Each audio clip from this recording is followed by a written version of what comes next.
નમસ્તે બાળમિત્રો, આજે આપણે સાંભળીશું વાર્તા જેનું નામ છે ચકલી, પોપટ અને કાગડો.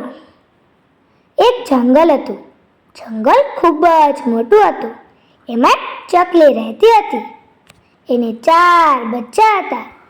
ચકલીના માળાની સામે એક પોપટનો માળો હતો. એ પોપટ ખૂબ જ ઈર્ષાળુ હતો. એને કોઈનું સારું થાય એ જરાય ના ગમે.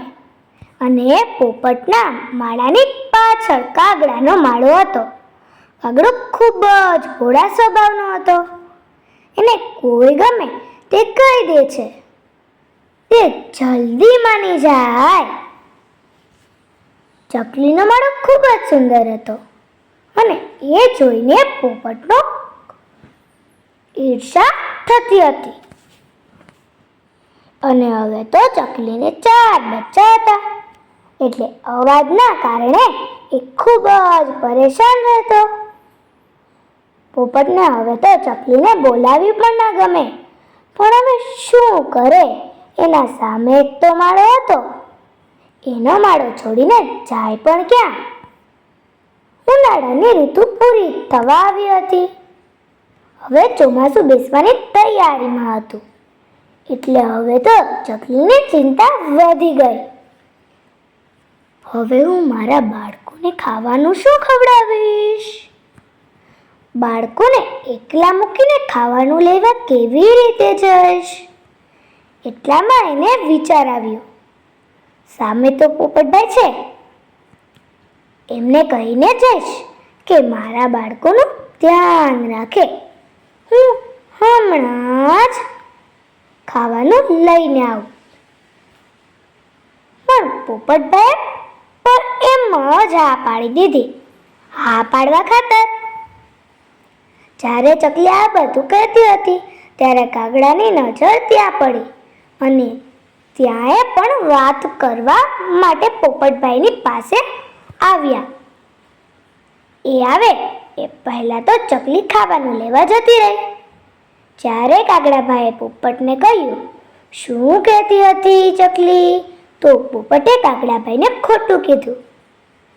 એવું કીધું કે જોવો ને પોપટભાઈ, આ કાગડો કેવો ગંદો રહે છે પોતાના માળામાં, અને માળો એનો કરતા પણ ગંદો છે. કોણ જાણે કેવી રીતે રહેતો હશે? મને તો આવું જરાય ના ગમે. મને તો મારો માળો વ્યવસ્થાવાળો જોઈએ અને સુંદર જોઈએ. આવા માળામાં તો કંઈ રહેવાનું હશે. કાગડો તો આ સાંભળીને ગુસ્સે થઈ ગયો અને ચકલી આવે એની રાહ જોવા લાગ્યો. ક્યારે ચકલી આવે અને બદલો લો. થોડી વાર પછી ચકલી આવી જાય છે અને જેવી ચકલી એના માળાની અંદર જાય છે એવામાં ધોધમાર વરસાદ ચાલુ થઈ જાય છે. અને થોડી વારમાં તો કાગડાનો માળો તૂટી જાય છે અને તે જલ્દીથી પોપટભાઈની મદદ લે છે.